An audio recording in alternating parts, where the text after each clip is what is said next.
Hi, I'm Mickey Lucraft, and this is my final project for the American Women's College at Bay Path University. Although it is my final project for school, I hope that it is the first of this new organization, Dignity Reclaimed. This organization was born thanks to all of the WEL courses that Bay Path requires each of their students to take. I'm so grateful that these classes were a part of my amazing journey. These classes have given me the tools to inspire and encourage not only myself, but also my family and my friends. I hope you enjoy this presentation. Thank you. Dignity Reclaimed.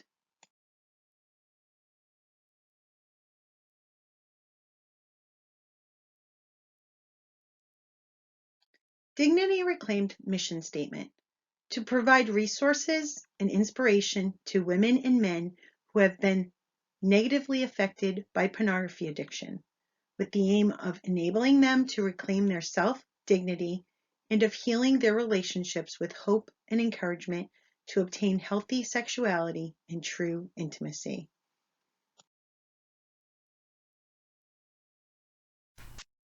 In recent times, we have all collectively in some way accepted a pornographic culture. It's partly not our faults.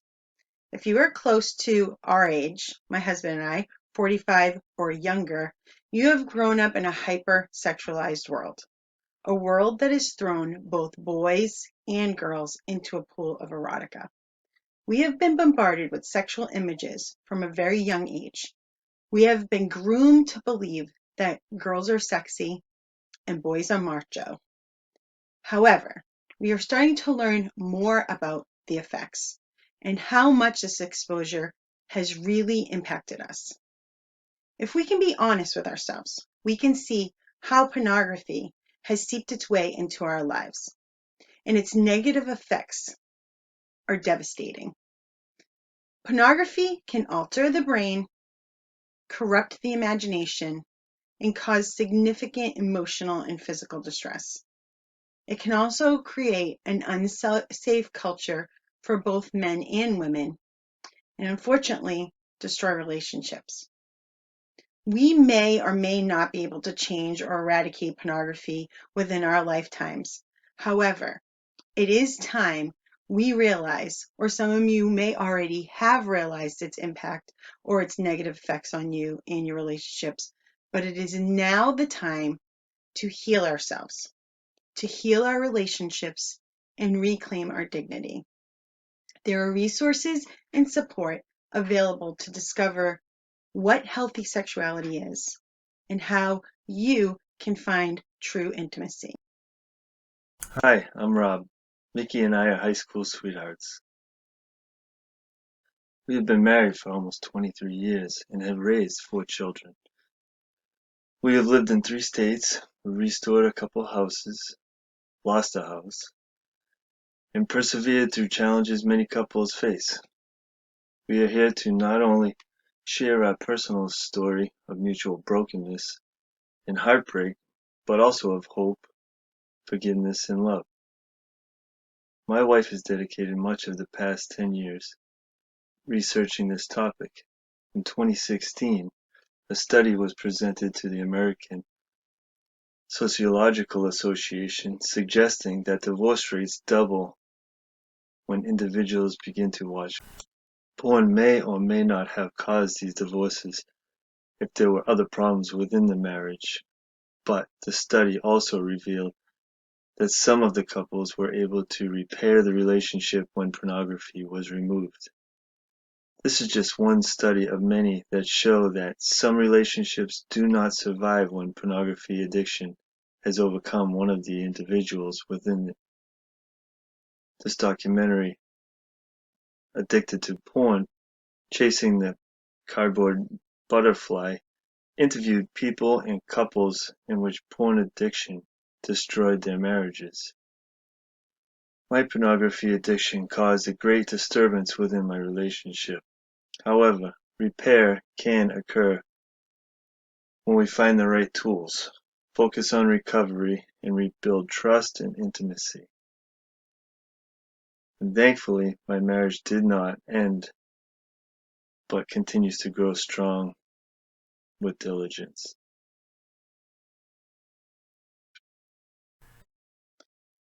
There are questions and debates about when and where pornography began. Some say it dates back to ancient cave drawings. The word pornography itself is derived from the Greek words porne, prostitute, and graphein, to write. So in other words, it is basically any written or image of depicting a sexual scene. What some religions or cultures would deem as pornography, another religion may not. But throughout time, there are numerous cave drawings, statues, and early artworks depicting sexual scenes and erotic poses. People may agree or disagree on exactly what comprises pornography or on its actual origin, but one thing we can agree on is that pornography is certainly controversial. Some people think it's better for couples.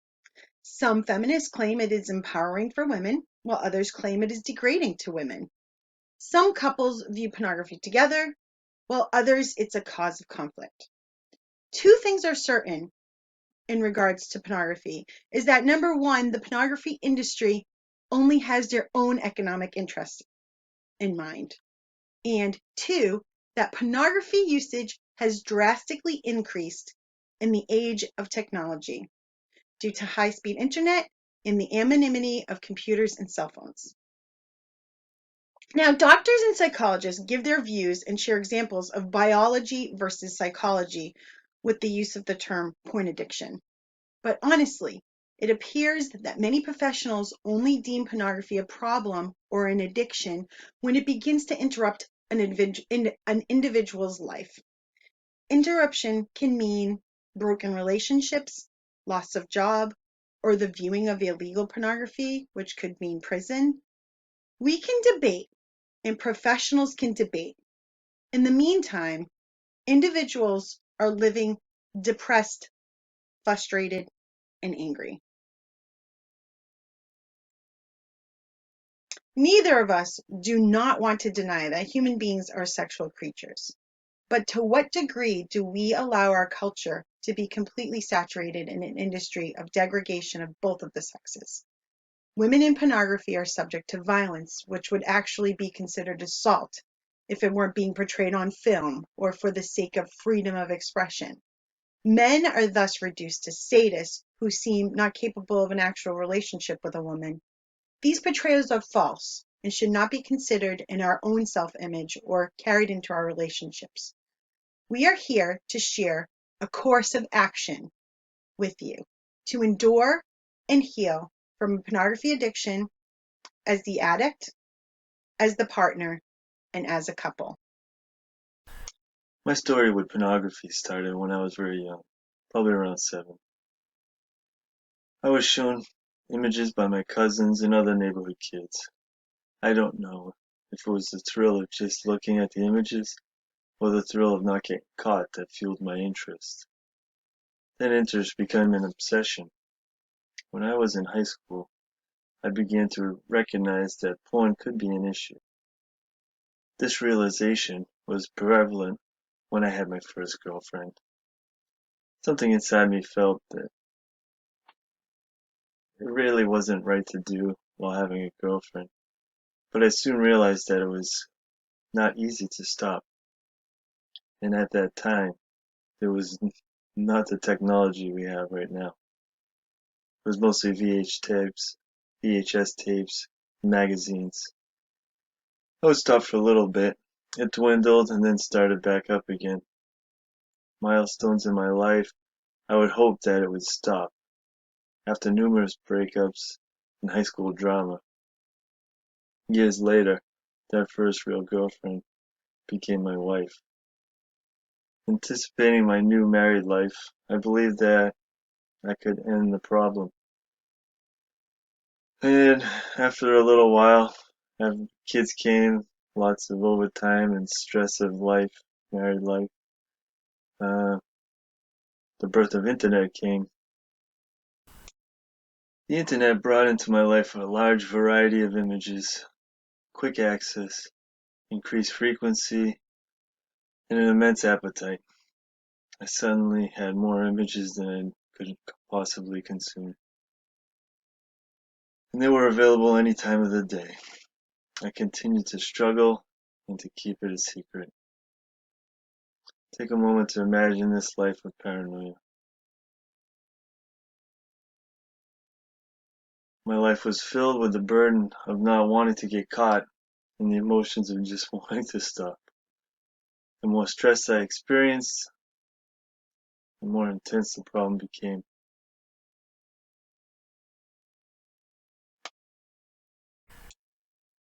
Okay, before we all demonize Rob, let me also explain that I brought to the relationship my own unhealthy sexual experiences. I am a survivor of sexual abuse that I experienced at a young age, and I walked a path of promiscuity up until I met Rob. And in between all those breakups he spoke about, I tried to find solace where it could not be found. So in a way, pornography had already had a negative impact on my life. And all of this happened while living in a very strict Christian household. But I would struggle in church with feelings of unworthiness, so I rejected Christ and I bought the lies that I was being sold. I look back at those early years of our marriage and I wonder how it even survived. We even had a decent sex life, but I knew it was missing something. I tried to give it what I thought it needed. I became the cool wife and I sometimes watched porn with my husband. And I even ran a business selling sex products. Thankfully, Rob and I remained faithful to each other, but this is not the case with so many couples. One journal article stated that when pornography usage or is accepted within relationships, there's a greater chance of infidelity. There's no doubt that we loved each other, but I came to realize we could not continue this path. Around 2006, I began to do some deep self-reflecting and soul-searching. I realized that there were certain things in my life that I did not want there. I knew that I did not want pornography in my life or in our life anymore, but I did not really realize the struggle my husband was having. I started going to church every Sunday. I began listening to Christian music. I read the Bible and I prayed. I prayed for my husband. I chastised my husband. I threw myself at him, and I even threw our computer down a flight of stairs. This made me feel like a virtuous, empowered Christian woman that helped my husband slay his demon. We even tried to run away from our problem by selling everything we owned, hopping in an RV, and moving into the middle of nowhere. But that's another story.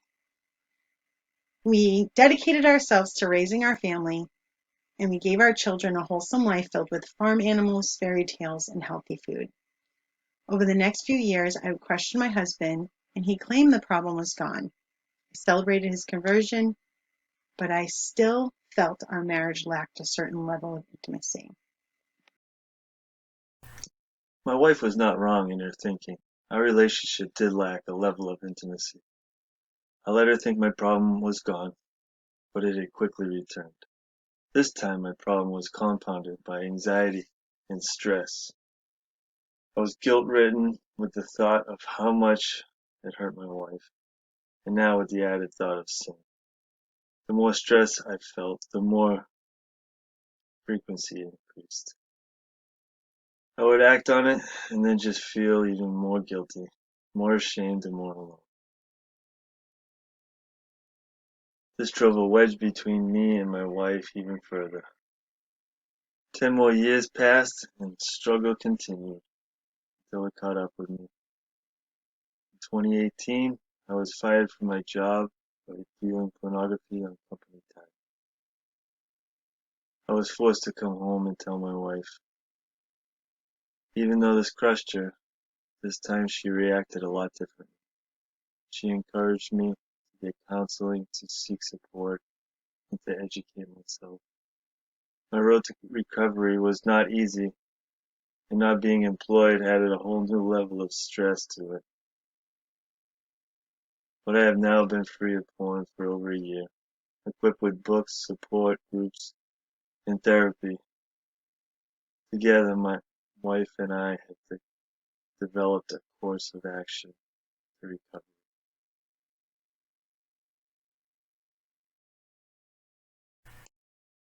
Based upon my 10 plus years of research on this topic, plus 2 years of studying at the American Women's College, and things Rob and I have tried personally, the course of action we're about to share with you, we have found to be simple and effective.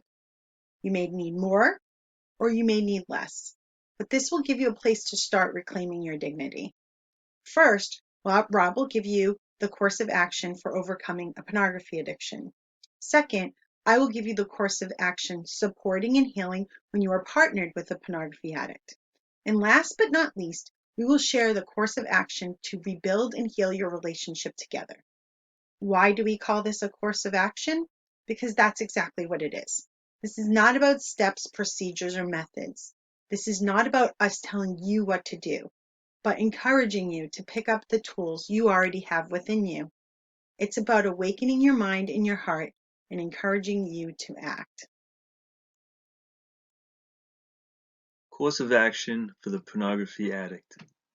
First, you must admit that you have a problem. You must have the desire to change.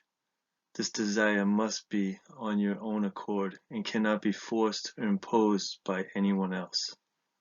Think about your consequences of continuing or reflect on the consequence that may have already occurred, but also think about the positives of quitting pornography use.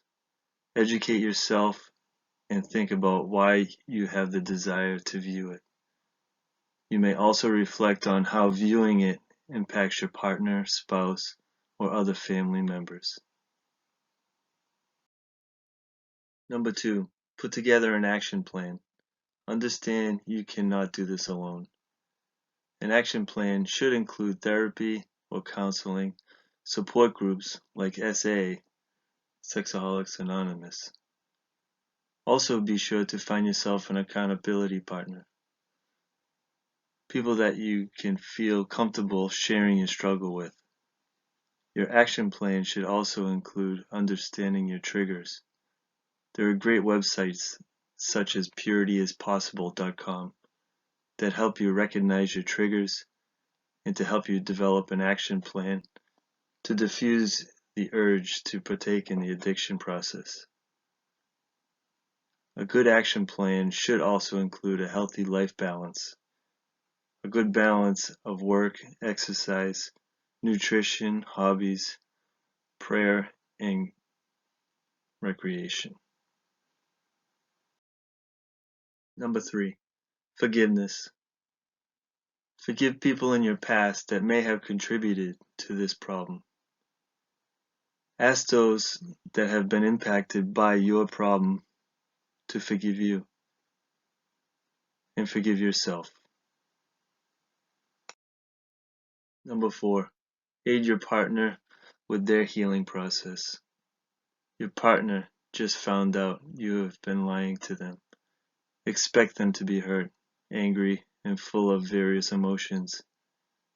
Give them the space they need to process and heal.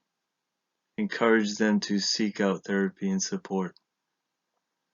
Ask them what level of accountability they are able to be for you. Number 5, continue to educate yourself about your addiction. Educate yourself about how pornography has affected your brain, your relationships, and how it affects society. This realization may be difficult at times, but it will continue to affirm your plan to not view it any longer. Look for opportunities to share this with others. So you either just found out your partner has a problem with pornography or you have known for some time now. Either way, the first thing you have to do is understand that this is not about you. It's not about your weight, the way you look, or the amount of sex you give them. It is not your fault. Look for ways to build your own confidence level. If you want to start an exercise plan for you or get your nails and hair done, do it for you. Do not try to outdo what your partner has been viewing. Your partner has been viewing an artificial form of beauty and sex.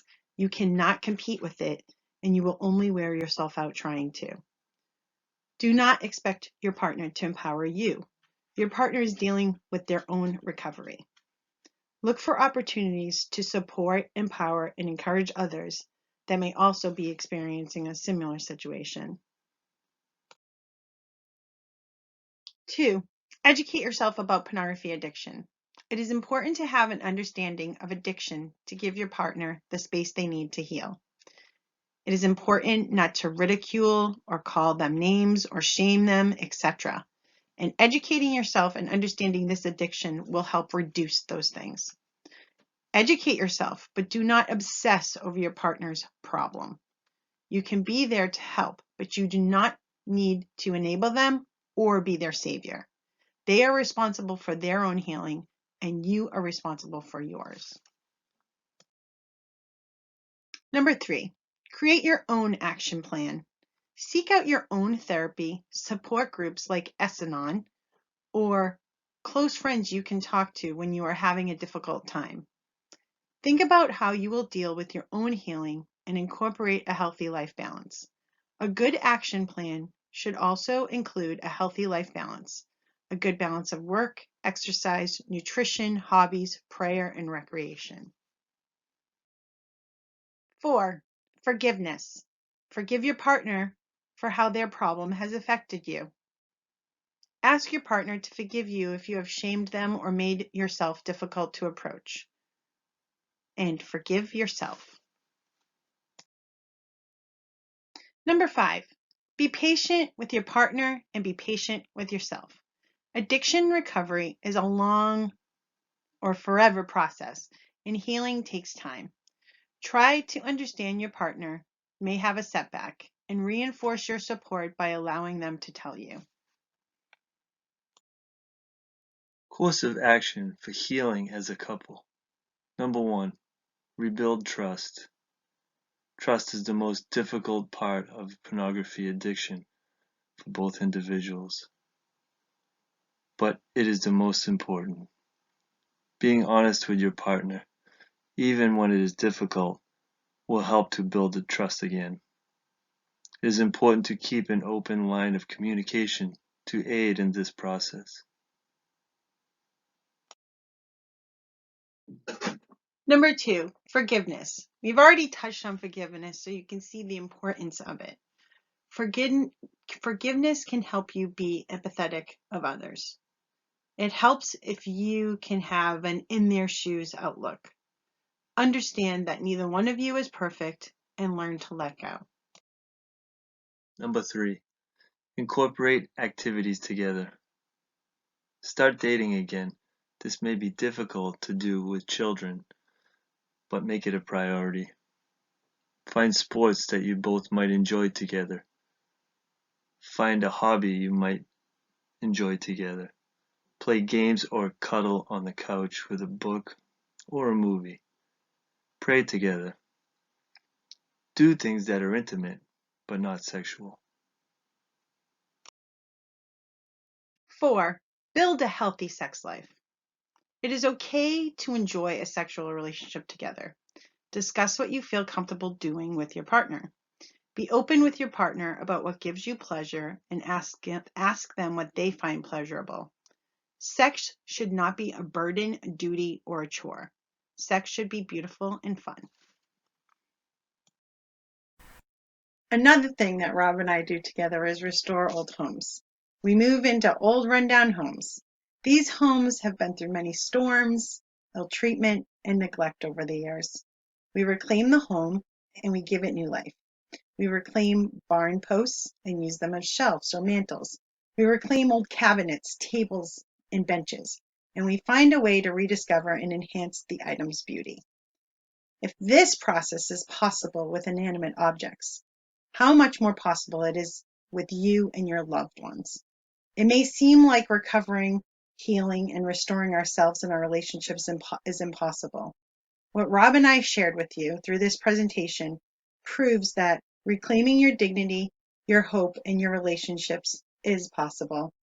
Instead of sandpaper, paint, and glue, you have the tools of education, communication, and forgiveness. And with continued support and resources, you can learn to be a tool master. So pick up your tools and start reclaiming your dignity.